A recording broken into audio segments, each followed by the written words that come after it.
What's up, everybody? Welcome to the latest episode of Games Up. This is episode 5, and I am Cameron McCulloch-Keeble, your host. I am joined, as ever, by the Mr. Peter Clark. Afternoon, all. Afternoon, how you doing? I'm very well. Good, good. You having a good week? Mm-hmm. Cool. And the other one and only, Lawrence Tilly.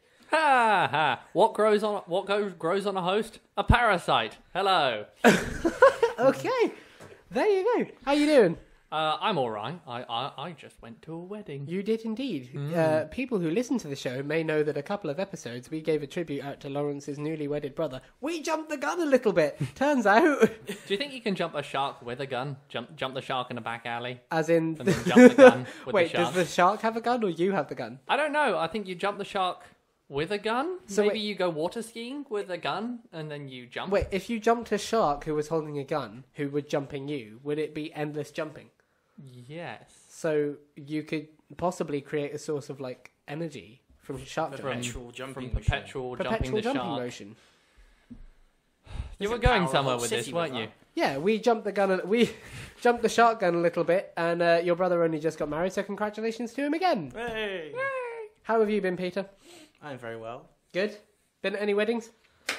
My mum and dad went to one. I wasn't invited. Well, we won't. Well, it wasn't the wedding, it was more the reception party. Well, they don't. I Well, still didn't get to go to that. for not inviting you, they don't get dedication. Should we do the headlines? Let's. Ladies and gentlemen, you know how this show goes. We start with your headlines, we move on to a big topic of discussion, something that interests us. Then we finish off with an indie game and a poem of the week. Here we go. We have 24 headlines this week. Not Well, the worst. that's pretty small as headlines go. Yeah, we're doing all right. It's been a slow week.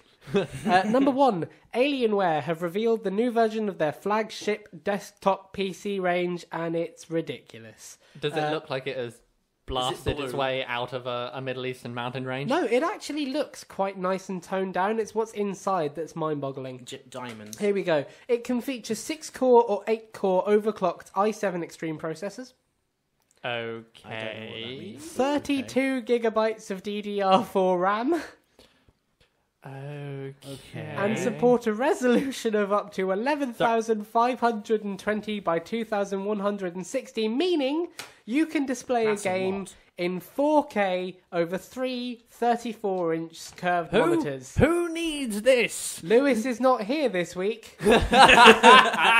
It's like the Rolex of PC. Like, we're going to put a ruby in there just to make it run better. Yeah. You know those stags Yeah. that live on isolated mountain ranges Oh, yeah. who, competing with each other, get bigger and bigger and bigger antlers until they can't, they can barely lift their heads. Yeah. That's what I think of when I think of Alienware. Alienware and AMD. 32 gigs of RAM. That is a lot of RAM. It's insane. What I'd be very interested to see what game actually supports 32 gigs of RAM.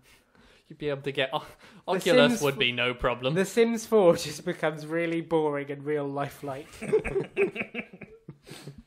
Number 2, half a decade after its original release, an uncensored version of Left 4 Dead 2 has been rated for release in Australia. On consoles in Australia, they've only been playing the 15 rated version because they didn't get an 18 rating until last year. Yes, they're a little bit conservative in their... Oh, there's more to come from Australia this week. Wonderful. There's more Australia this week. Oh. Anyway, yeah. This makes me think perhaps next gen. It would be odd to rate it for current gen consoles in the last year of a cycle, especially a game so multiplayer focused. Are the rating people so concerned? No, but It may not be that they're... I mean, maybe somebody was pushing within the game industry, but this just sounds like they've arbitrarily made a decision that isn't connected to reality. yeah, maybe that's true. That's true. Maybe they just rated it to spite Val. Number 3, Titanfall is being given an update that increases the amount of players that complete in matches. Now, I know what you're thinking. The interesting part about this, however, is that the only mode you can do this in is Titanless. So if you want to play busier Titanfall, it's not going to be busier Titanfall, pretty Well, much. The Lord giveth with one It's just hand and gonna taketh away with the other. What were you saying? No, it's just going to be it's turning it into any other generic future match-based game. Yeah, I mean, I'd say the thing that makes Titanfall stand out is its verticality Oh, yeah. and control system. But a fair point. Number 4, Destiny has been given a final live-action trailer before its release tomorrow. I know what you're thinking. What's interesting about this story is that it was a promo made by a man called Joseph Kosinski, who is known for making Tron Legacy and Oblivion. He's also known for making another fairly famous video game trailer. Probably one of the most famous video game trailers released. What is it? Fart, no. You both know it. Is this 21 questions? You can try 21 questions if you want. No. Okay. Is it a shooter? It is. Call of Duty. Nope. No. Famous shooter trailers. Shooter. Killzone. No. Is that close? You're getting in the closer range, though. Is it Wolfenstein. sci-fi? No. Could be. It's not typically sci-fi. Far no. Is there magic Far Cry involved? 3? No. Did that have one? There is no magic involved. No, not Far Cry. Okay. Saint, no. Can you give us the Clue. the It's agency? a Microsoft exclusive. Halo. No. Oh. Was there Gears. a famous trailer It's for one of the Gears. Gears 3. Can everybody remember the famous the Mad World trailer? Oh, yeah. The famous one where yes. all the cars Yeah. are rushing in and it's This sad. was before Jabin. This was before Tron Legacy. Yeah. Right. Yeah. Okay. So there you go. He made the Mad World trailer and now he's making live action video game Cool. trailers. Good So for him. Fascinating. maybe he could make... Oh, he's also making... This was before Jabinski took the music making, wasn't it? What was that, sorry? This was before music took the Jabinski took the music making for Gears of War. No. Because it was Gears 3? Yeah, it was Gears 3. The shooting that was the Mad World one was long before Gears 3. It was No, Gears 2. it was a Gears 3 It trailer. was a Gears 3. Because it's all about... Spoilers! It's all about one of the main characters who dies and they're all like, oh no, it's a crazy, sad, mad world, sad Yeah. things. Sad. But Right. that's it. He did that. Yeah. There you go. I'm glad for him. Yeah. Cool. He's making a movie of the Twilight Zone. That'll be really interesting to see. Oh, another one. That'd be good. Number 5, Sony has revealed another limited edition PlayStation 4. It celebrates Dragon Quest. Anyone? Okay. No, nobody heard of it. I've heard of it, I know what but Dragon Quest is, but I didn't Okay. think it would be for PS4. It's only going to be made available in Japan. It's silver. It looks cool, but it features a USB cover like a big metal slime. It's an interesting design, to say the least. It's good to see them embracing diversity. Yeah. Yes. That's a perfect way to talk about something along the lines of, well, what was the point of that? Yes, pretty much. Number 6, Star Trek Online, the free-to-play MMORPG, MMORPG, will be adding a whole bunch of well-known characters to the game in its latest update. As of the latest update, the game will feature such characters as 7 of 9, Ooh. Neelix, the Doctor, the Star Trek one, not the Doctor, Yeah. Tuvok and Harry Kim, all who will be voiced by their original actors. Oh, that's cool. So they've managed to import all of Voyager. Yeah. Yeah, pretty much. Well, what a meaningful development. I hope Patrick Stewart turns up in it eventually. Number 7, The Sims 4 has released in the UK, but of course it wouldn't be a Sims game without day one patches. Yay! Luckily, these are to fix bugs and issues that people seem to be having. The game seems to have had a more successful release than the last in its franchise, Simcity. Yeah, We that all was- remember was- that. I think the smoke's still clearing from that one. Did you see the other day that modders had managed to make SimCity like 3 times as big, despite EA saying, "Oh no, you couldn't do that. It'd never work." I heard they managed to make it single player when EA said, "Oh no, you didn't have to do that. Yes, You have to play on our terrible servers." It was notoriously bad. Number 8, PlayStation exclusive strategy RPG game Natural Doctrine, which will be released on the PS3, PS4 and Vita, has been delayed by a week, pushing it from mid-September to very early October in the UK. I always thought that Natural Doctrine was using like leaves to sew up wounds. Puns! All the puns! I get the feeling that would be a fairly boring game, and I'm going to turn you down a little bit because you are loud. Think about what you... Number 9, after weeks of ins, outs, tweets, failed testing, and various other things, Minecraft has released on both next-gen platforms. The game released last Thursday and Friday, respectively on PlayStation 4 and Xbox One. Of course, depending on when you listen to it, it could be last Friday a year ago or last Friday a decade ago, but that doesn't make a difference. There is no word of the Vita version yet, and this is only digitally, but If you own a previous version of the games or have evidence of a previous generation version of the games on your console, you will get it for ridiculously cheap. It will cost you $5 or £4. So if you're thinking about buying that next gen copy of that game, maybe borrow the disc from someone. You only need a save file, and they will give it to you for cheap. Are we talking like as a download? Yes, Yeah. It's digitally at the minute. The retail versions are coming later in the year. I'm not sure $5 or £4 is ridiculously cheap for a download version. Considering it's 18 quid on the PC. Yeah, but that's the download. That's one of those artificially inflated download versions. Yeah, but it's the same. It's pretty much the same download version you're getting on next gen. But I'd have paid £4 for it on PC. So.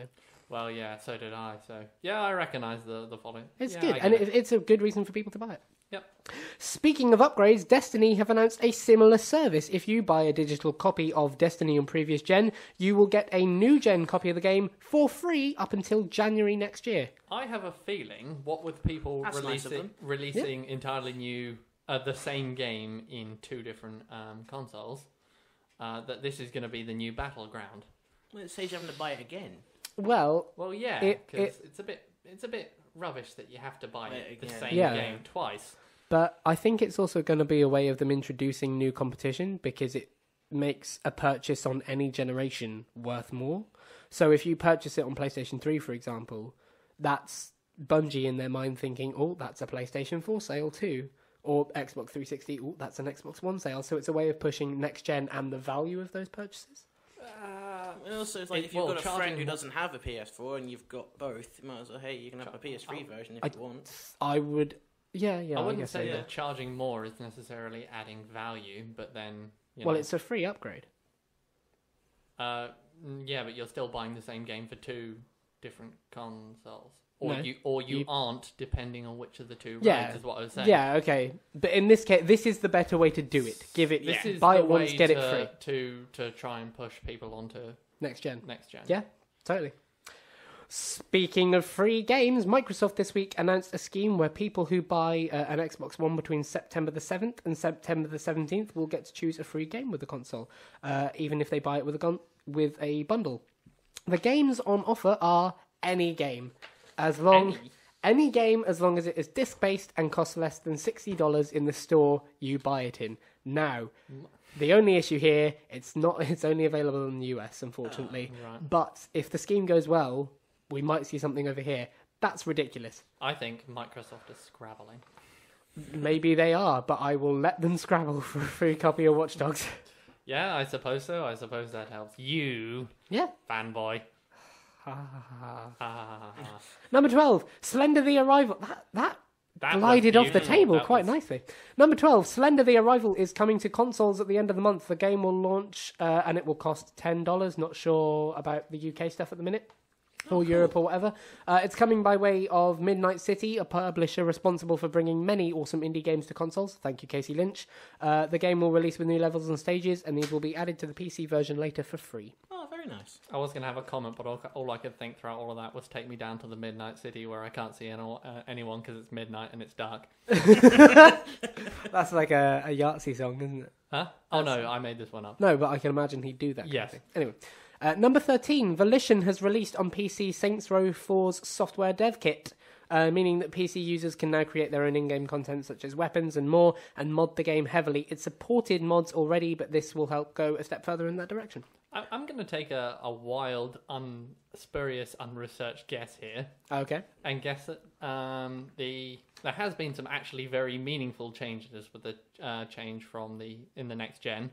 And the reason an awful lot of the engines are coming out for use is because they're not useful on the next gen. Maybe, yeah, that's very... But the thing is, with something like Steam, those engines are now going to be useful for a fairly long time. Yep. So to release them like that for free is a good thing to do. It is. It is a very good thing. Especially as that engine may power other things. That's how evolution works. You take bits that don't work there, and you move them somewhere they do work. Well, but if you think about it, if this engine is a slightly modded one that made Saints Row 3... or Red Faction Guerrilla or whatever, they might have... I mean, they've only released Saints Row 4's SDK, but it could help to create a bigger community for existing games. And it gives room for innovation, and that's the important thing, I guess. Yep. Number 14, new Payday 2 DLC has been announced, but interestingly, the reveal page has been set up to look like a mock of a Battlefield game. This is perhaps the developer taking a swipe at the latest Cops and Robbers style Battlefield game, which will surely affect the player base of Payday. This probably shouldn't be taken too seriously. I hope it shouldn't. And that's why we won't. Number 15. Sony have announced new devices which can make use of remote play. Whilst previously you could stream games from your PlayStation 4 to PS Vita, you can now stream them to that and to Xperia Z3 smartphones. Poor Vita. Number 16. Bethesda have announced that The Evil Within's release date has been brought forward, meaning that the game will release simultaneously in both America and Europe. Is there a reason for that? What can we deduce from this? I mean, The Evil Within, was it in the horror? It's a horror. Yep. It's a very horror. much horror. Maybe they're a little bit scared of it going, or maybe they think that it will sell better in Europe than in America, and the bad press it gets from America might detract from that. Maybe. I'm trying to think of other horror games that are releasing this fourth quarter. What was that one involved which had the trailer with an axe and snow? Ooh, Until Dawn. It was, but that's not coming until quite some time off. No, I get the feeling that's next year. Yeah. Does Bloodborne count as horror? Only as far. Well, only that as far remains as to be seen, doesn't it? Only as far as Dark Souls does, but in my mind it does. I don't know. Bloodborne has it looks like a much sort of horror-y tone. Certainly Victorian horror, which is a lot more at home to horror than medieval. Yeah, it's a lot less fantasy horror. Yeah. The old gothic horror. Well, I was thinking they might be trying to get out of the way of something, but I can't really think about. There's not really much I can think of that they could be getting out of the way. At the same time. Yeah, it could just be for a simultaneous thing, but it's not like they've got like servers to support or anything. So maybe they could. Maybe that's why. Maybe the reason why people stagger their releases is more because of they can't release them simultaneously. Yeah, maybe. Yeah. Number 17. The Australian government has given a list of demands to Valve in case they are successful with the Australian consumer watchdog suing them. The Australian consumer watchdog is suing Valve for their various refunds policies. And the Australian government has given Valve a list of demands about how to make getting a refund from Valve easier for Australian consumers. The list is actually fairly rational. It's about having an email address, a phone line, and a PO box in Australia for people to do that. Yeah. It seems like giving them a list of demands might be a bit extreme. Yeah. It does seem that this might be, I don't know, fiddling while Rome burns. I'm sure the Australian government has better things to do than garner some better press. Yeah, they're not exactly well respected in the video games industry for their video game things. That's If Australia. If they ever get video games to begin with.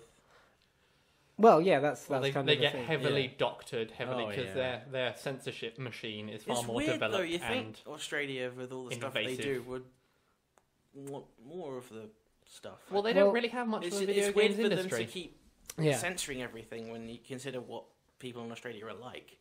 Well, that's a fairly wide generalisation, but I see what you mean. I see what you mean. If all of Australia were Mad Max, you wouldn't expect them to do that. They typically they're thought of as having a more slightly laid back atmosphere. So but it's interesting. Like I say, they only got an 18 rating in like a couple of years ago. So it's quite a thing. Given that, well, to be honest, I say Mad Max, but Mad Max is a style that does get released in Australia. Yeah.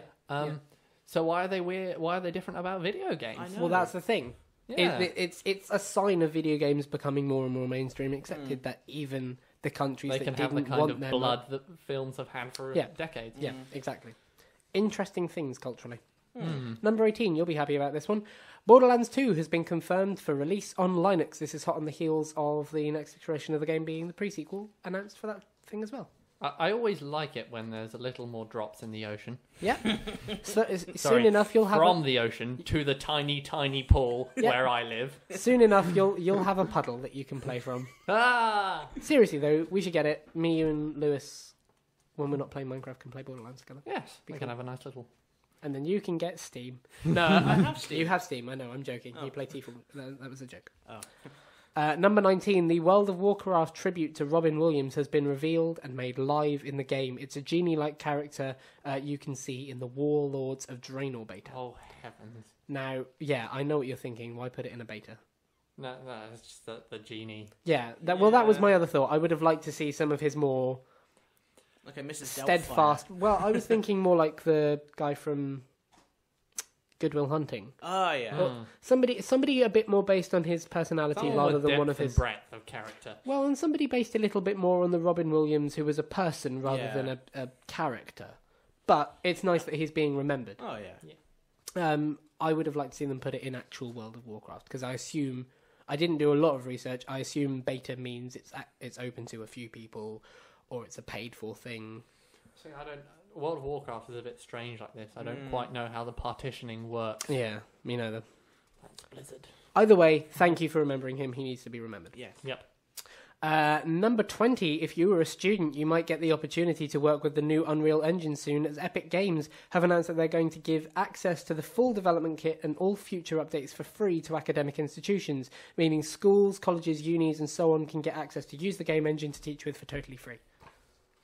Okay, cool. Awesome. That's well, unusually public-spirited. Epic have been doing this a lot now. They said they'd make Unreal Engine free. They sold off Gears of War. They're giving away the Unreal Tournament for free. Sorry, they're giving away the engine for free to academic institutions. They're doing really good things.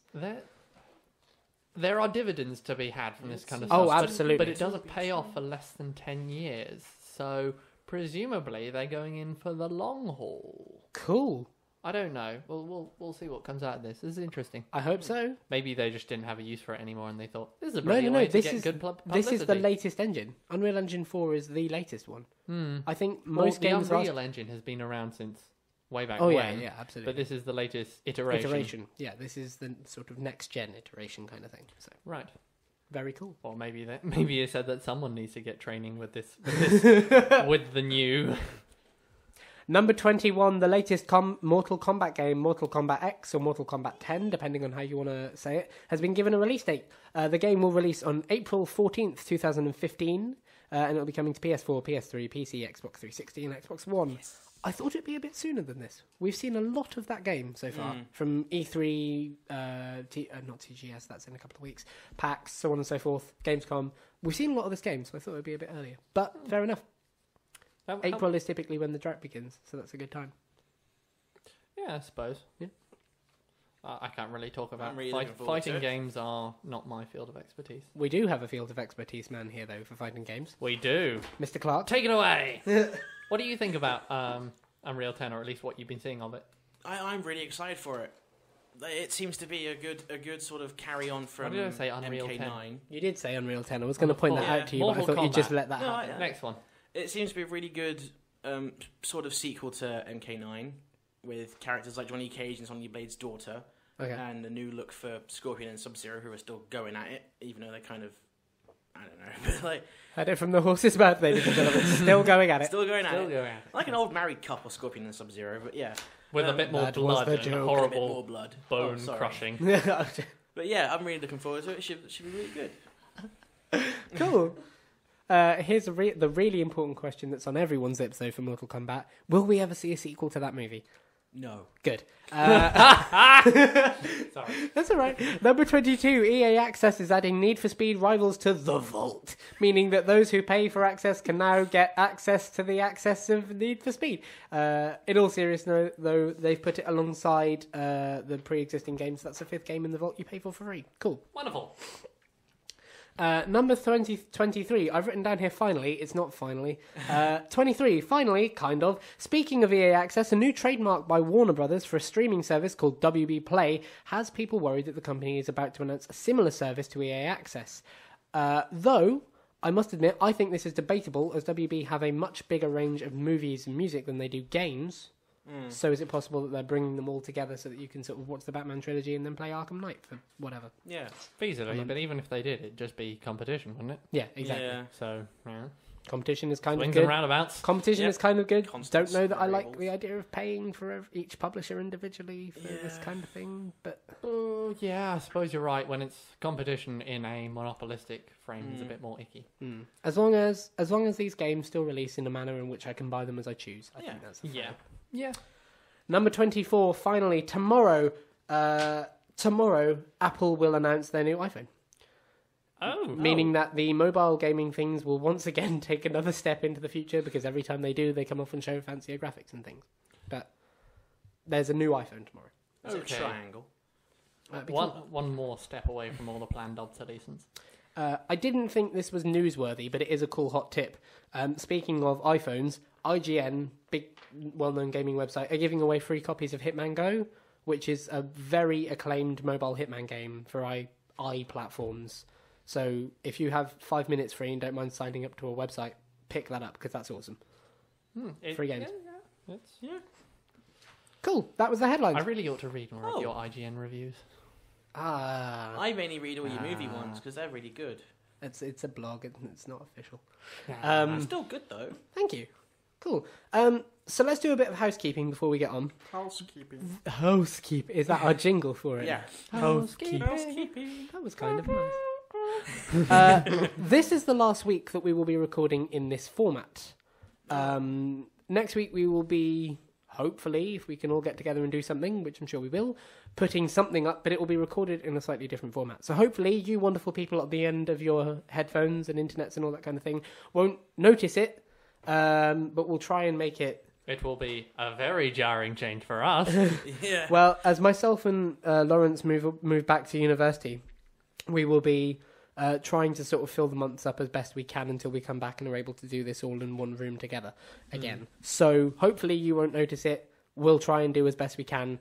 Thank you to everybody who has in any way helped give us the response we have so far. Yes. It's not like we're not the next like Total Biscuit or whatever by any means, but we're doing a lot better than I ever thought we would, and I'm really proud of it. Congratulations. So then, topic or indie game? Let's mix it up, shall we? Indie game. Indie game. Hey, well, Mr. Peter since Clark. it's our last week and we're all bros, I thought it fitting that we should look at the Broforce. The Broforce. 1 second. It's not our last week. I'll just make that really clear. Our last week in this building. It's our last week in this building. We're changing building in next week, but we're still here. Carry on. Anyway, bros. Broforce is a run-and-gun action platformer developed by Next Level Games. Cool. And published by the Hotline Miami people, whose name I don't know, but they did Hotline Miami. I will have a look at that. Don't quote me. Does it share Hotline Miami's psychotic attitude? Yes. Yay! Have you played Hotline Miami?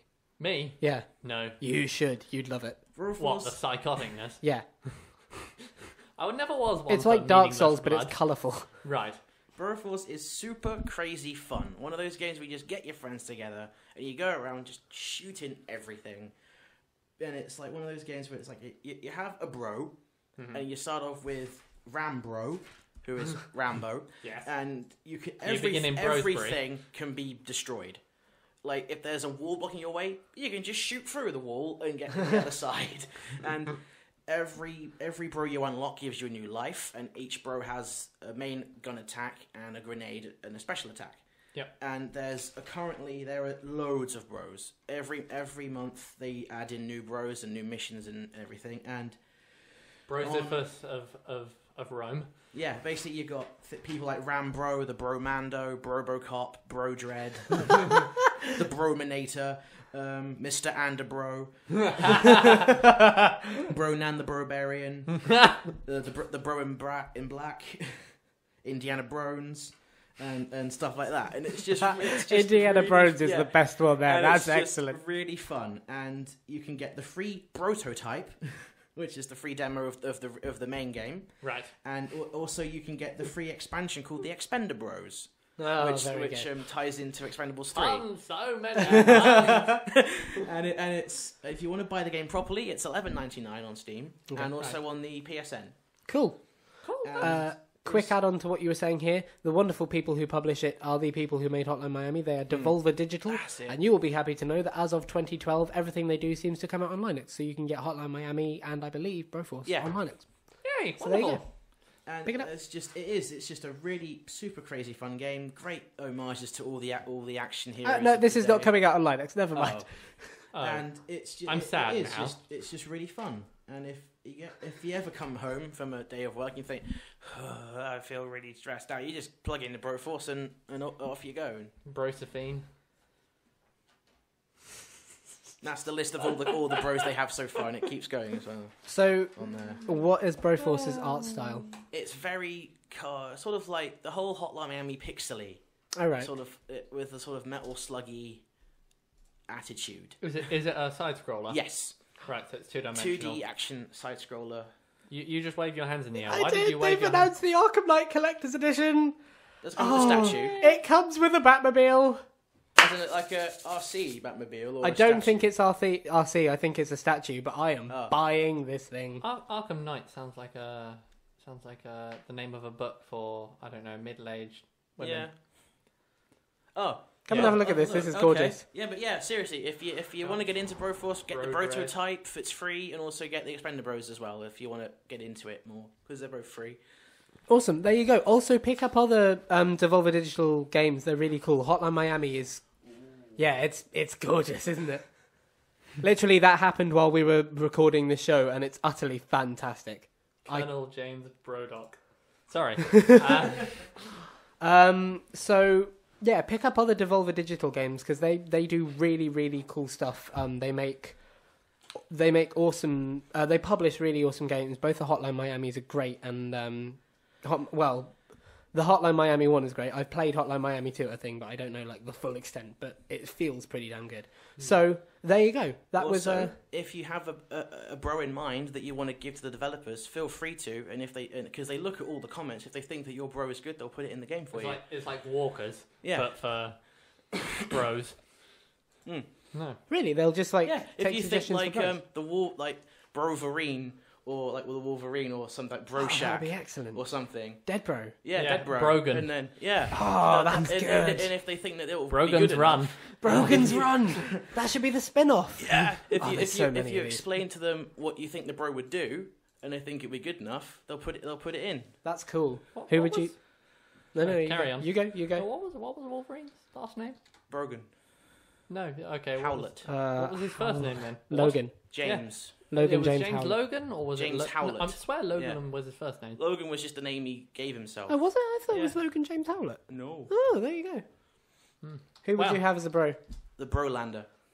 Oh, what as it? Highlander. Oh, I thought you were going Zoolander there. No, so I that would was be weird. going Highlander. Okay. How about you? I don't know. I can't think of any bro puns. I like the Brostbusters.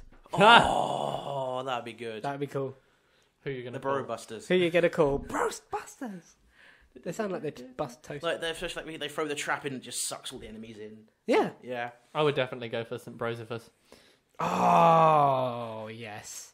Do you think we should try and get them to listen to this and see if they'll put them in? Cool. Well, that, ladies and gentlemen, was the indie game of the week. Thank you very much, Mr. Clark. That's all right. Cool. We'll have another thanks. one for you next time. What do you want now, ladies and gentlemen? The topic of the week or the poem of the week? Ooh. Let's go with topic, shall we? The topic of the week. Go to topic. Seeing as it's a reflective week for us, changing our format and all that kind of thing, I thought we would look back on our own lives in gaming. And I want to know this. Your topic of the week, how did you get into gaming? And what game do you think made you a gamer? What game do you think sort of made you think, right, I like games now? Well, what got me into gaming Go on, Peter. was I remember my mum, way back when I was like 7, bought me the original Game Boy. The giant blocky. Oh, nice. With the sound booster that you plug in the bottom, made it even twice as big. What did you have with it? A Super Mario Land. Ah. I just really enjoyed it. And then Did you get all the massive add-ons that I only had the sound booster. Okay. Because that's the only thing the guy in the market had. Fair enough. And then I remember a year later, I got a Game Boy Color with Mario Brothers and the really not very good Quest for Camelot game because it was a double pack. And I added on that. I had the Uber special thing. You plugged it on. It was like a giant magnifying glass that sort of magnified the screen, and also a sound thingy on it as well, and of light. Widescreens before widescreens. Yeah, and also when you turned the light on, the glare was too horrible, so you couldn't actually see the game you were playing, even though it was supposed to light up. And yet we put up with it. Yes, we did. And I remember my first ever console was a PS1, and the first ever console game I had was Crash Bandicoot 3. And I think that game was the game that made me think, hang on, I want more of this. That's a damn good game. So yeah, that's kind of my gaming childhood, effectively. So yeah, mine was probably. I mean, the first one was probably. Well, I'm a bit of a late comer to gaming. I guess it was. I can't remember when it was, but my first one was a GameCube, and the first game on that was Zelda the Windwaker. Right. Nice. Quite late on. I think I might have been. That's a good game to have as your first game, though. Yeah. I mean, because my parents aren't particularly gaming friendly, so it wasn't until my brother saved up and bought his own GameCube. So me being a kind of amoeba and not willing to go out and look at things myself, I saw him playing this game and thought, yeah, I like this stuff. Mm-hmm. So I started buying games myself for it, and we'd share the GameCube between us, and it was that was my first introduction into the world of gaming, Zelda, and the world of gaming. But it was about this time that I used to spend a lot of time with my friend Dan Edwardson, and he and I would play an awful lot of strategy games. My one true love, as it were. That was when I worked out that it was strategy games that I really like. Shooters are okay, but there's something really fulfilling about, sending 1,000 men to die horribly. So it was fiddling with that I got familiar with the whole strategy style. And I started looking around because I was, the whole house is on Linux. So I had the problem of because strategy is largely a PC thing. So what could I play as strategy? And that's where I got into contact with FreeCiv. Yep. Which I'd say is my game, my typifying game, after all these years. No, which I finally found one that was pretty well infinitely customizable. Oh yeah, it's and excellent. Easily moddable. We say. We still haven't managed to get it working, but that's more, my uselessness. But it will work. Is the point? It is. Yeah, it will work. And the first time I played FreeCiv, I was horrible at it. I got butchered within the first dozen turns, and then eventually got to get to grips with the feel of the game, develop the instincts, and it was then that I considered my my pupation into a full strategy nerd complete. And then you introduced other people to it. I did. I introduced you to it. You introduced me to FreeCiv, and I remember that the first game of FreeCiv we ever played together. Firstly, I was horrible to you. Well, firstly, we didn't have a server running. We had to run it off your laptop, so you had to power your laptop overnight so that the game wouldn't shut and delete our progress. We didn't run it from a server. We ran it from someone else's server. We ran it from a public server. Oh yeah, a guy called Kazfi, who does all of the basically is half of the community of FreeCiv. Yes, brilliant community, all 5 of them. And if the laptop turned off, then we'd lose our entire game, which we did. Yeah, we did. But I remember I made a bunch of towns that I named really precisely and carefully, and then you slowly butchered them, and I begged you to stay out of the main city because I was so attached to it. Yeah, we never got to that point of cutting yourself off emotionally from your progress, which is something you really have to do with strategy. I kind of did. I got to the point where I named games just numbers so I wouldn't care about them. Just lose them. Fine. Oh no, 23's dead. That's cool. It was fun. All right. What got you in? What made you pick up a controller the first time? What was when we know about your brother and we know about Zelda, Mr. Clark? What was it that made you pick up a Game Boy, or was it just that it was there? It was just something my mum thought I'd enjoy. That's cool. Like, I saw this on the market, and I thought you might like it. You could play it in the car or whatever. That's cool. And she was like, it came with a game. It was like a $5, I think she said, because it was the old one. And I was like, wow. That's cool. I don't know many people who were introduced by gaming, or certainly not from our generation, by their parents. Yeah, that's cool. My parents have largely been the resistance against the gaming. My parents aren't in. I think when I started playing games, my parents were a bit cautious of them. I remember that I was only allowed half an hour on the first PlayStation. We got a day, but equally, it means that I really kind of savor them now. And my dad will watch me play games and actually be quite enjoying of what he's watching. Mm-hmm. So. My dad wanted a game for my PlayStation. What did he want? V-Rally, and he the first ever V-Rally for PS1. Oh right, okay. And it was something that he could play because we kind of shared it, and then he played it once and didn't ever play it again. Did you play a lot with your dad? With my mum and dad, I sort of got them into playing Tekken with me. Wow, I cannot imagine your mum playing Dad, Tekken. play Tekken 2 with me, and he was like, "What's that?" And I was like, "Well, I showed him all the buttons, and he really didn't know what he was doing. The character's like flailing about, and it was fun and everything." Like everyone who first gets introduced to Tekken. Yeah. And then another thing that got me into retro gaming was going to my friend Jacob's house, and they had a Nintendo 64. With Star Fox and GoldenEye, and I didn't know what a Nintendo 64 was. I was like, what? Three things? But it was just, and we played the multiplayer of GoldenEye, and we didn't know what we were doing. Just walking, like, where are you? There he is, bang bang. And it was just made me get into all the going backwards, and then that's when I picked up my Mega Drive for £10, a cash converter with 6 games, including Sonic 1 and Sonic 2, and I just. Just going around card boot set, I was like, do they have this card? I was like, oh, it's this one. And then, then I got rid of it, which I shouldn't have done. And then, that's the curse of retro gaming, though, yeah. isn't it? Yeah. Yeah. So, you want mine? Yes. Yeah. Okay, cool. Mine is a bit of a long one. It's going to sound like I need a Tony violin, but there's good reasons behind it. Here's the world's smallest open source violin.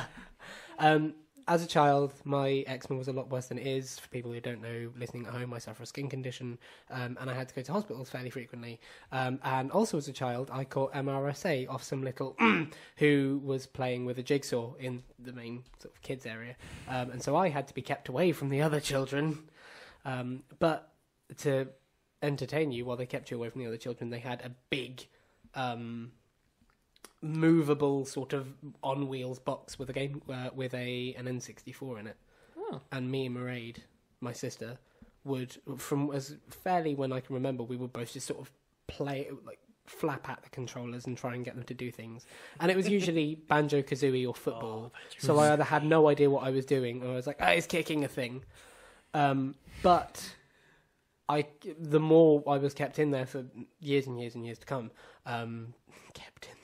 The more I had to go in the room for years and years to come, the more I got the hang of picking up controllers and things.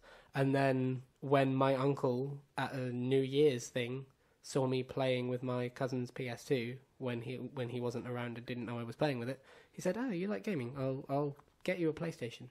And he was the kind of man who he says things and you're like, yeah, all right, sure you will. But then, without warning, he turned up on the doorstep one evening. He was like, "Cool, I got you a PlayStation in these games."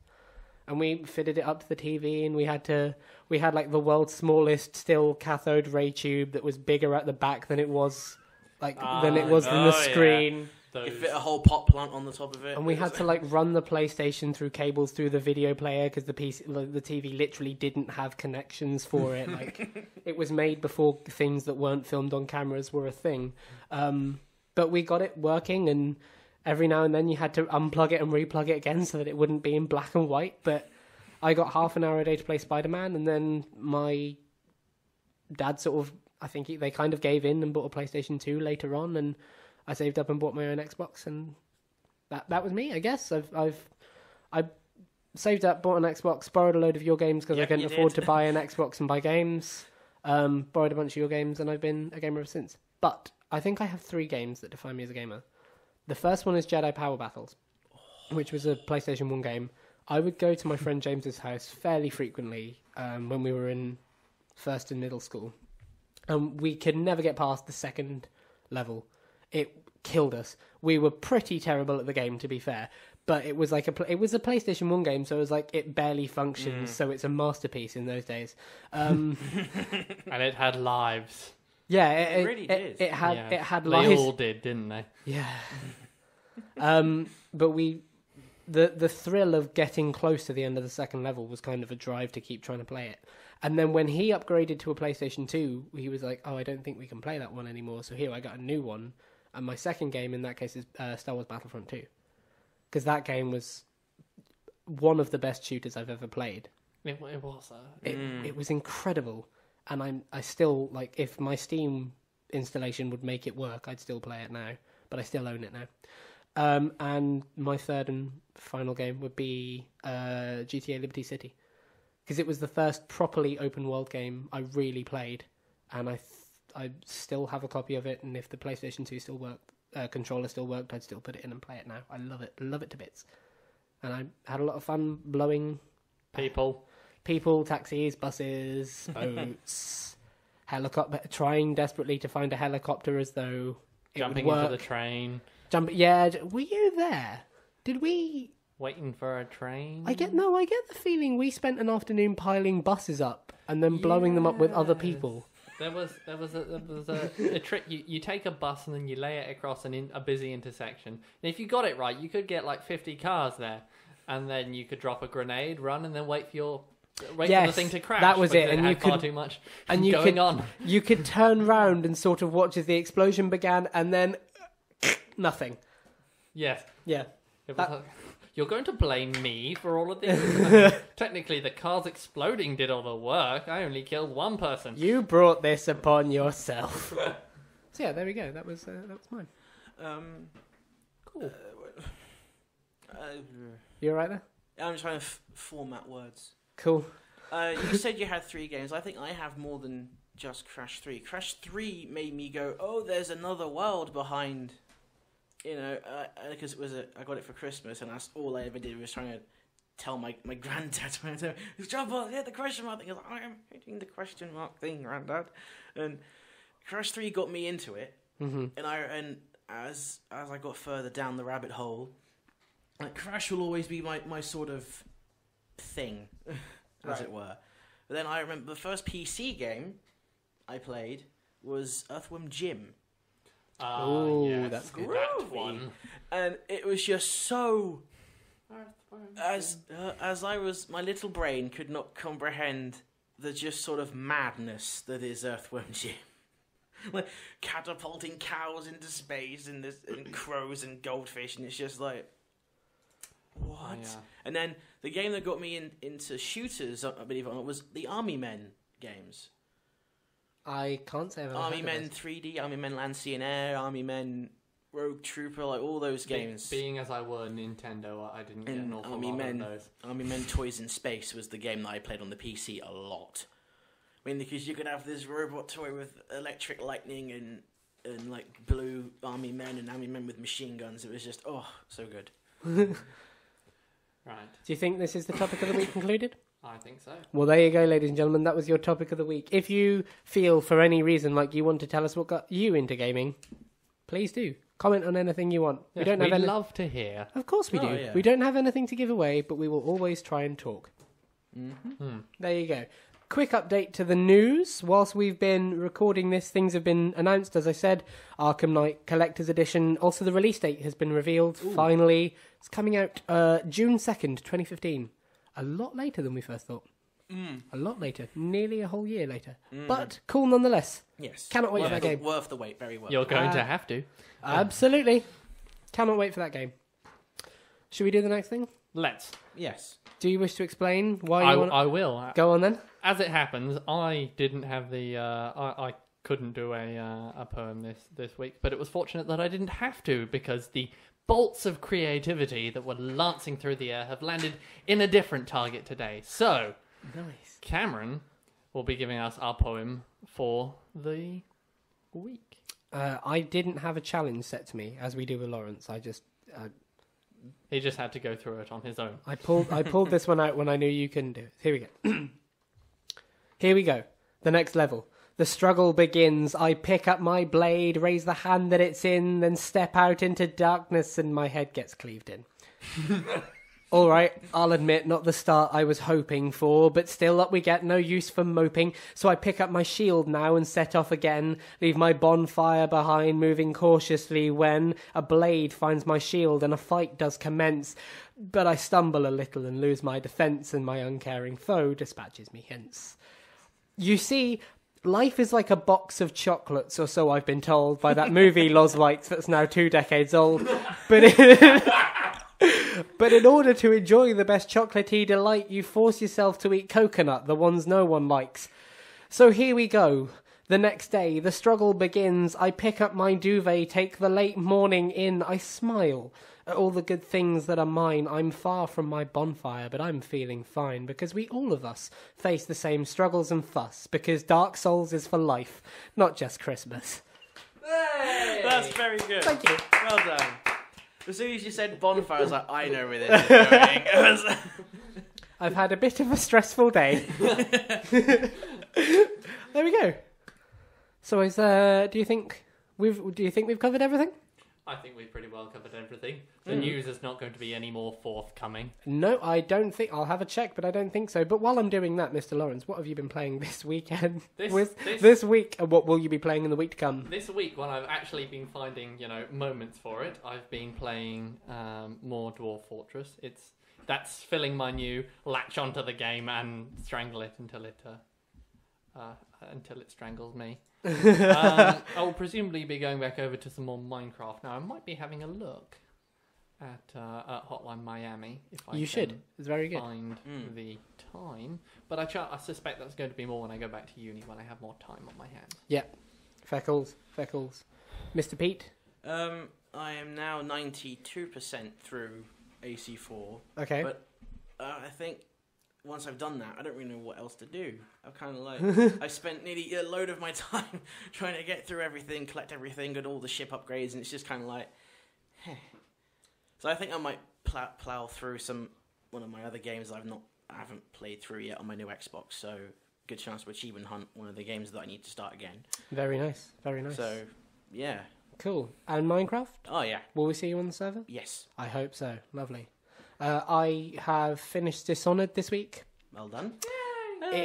First half was really good. Second half was less so, but not story-wise. Oh, okay. Gameplay-wise. Yeah. Story-wise got better. Gameplay-wise got worse. It got a bit less open. Yeah. But it was a cool game, and I look forward to the second one. I've picked up a game called Monaco this week. Monaco, What's Yours Is Mine. It's a little indie title about bank robbing. Oh, cool. It's really cool. Me and Julia are playing it a lot. Hoping to play a bit more Borderlands and a bit more GTA and a bit more Minecraft this week. There we go. So that, ladies and gentlemen, I believe, has been the show. I hope you feel as fulfilled after that as we do. Was it good for you two? I'm going to go out and light a cigarette. Nice. Ladies, make sure you do it outside. There's no smoking in here. Ladies and gentlemen, once again, next week we'll be changing our recording format, so bear with us a little bit. Hopefully you won't notice a thing. Thank you very much for sticking with us through the past 5 weeks, and we hope you look forward to things to come. If anybody didn't see our announcement, we are going to EGX, most of us. Most. Where we'll be playing lots of new games and hopefully talking to a few indie developers on the floor, and maybe we'll be putting together a podcast of some sorts, but what it'll be of, we're not sure. But we'll be telling you what to look forward to of the next kind of year, I guess. Yeah. I shall listen with avid ears. We hope you will, because you'll be nowhere near. We'll be playing Bloodborne thinking, he's in hell. Ladies and gentlemen, oh, that was you. I thought somebody was moving plates outside. No, just the sound of my silent indignation. Ladies and gentlemen, it has been a good show, and it is time to say goodbye to Mr. Peter Clark. Goodbye. Goodbye to Mr. Lawrence Titley. Goodbye. I have been your host, Cameron McCulloch-Keeble, and this has been the show. But for this week, the game's up.